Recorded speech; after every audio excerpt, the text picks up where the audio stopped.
তো এই যে রান্না হচ্ছে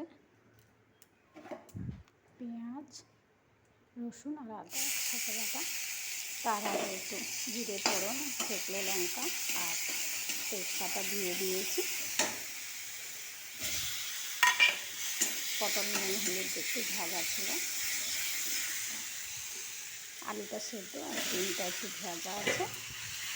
একসাথে সব দিয়ে অল্প নুন হলুদ দেবো, কারণ হলুদ দেওয়াই আছে আগে।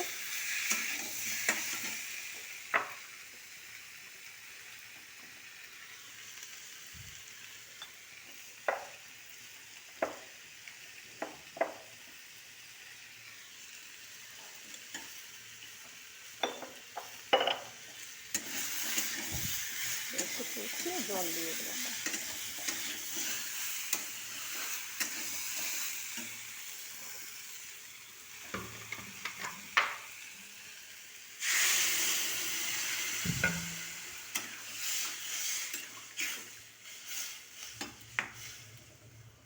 নাড়াতে নাড়াতে একটু করে কেটেছিলাম, এটা ভেঙে গেল।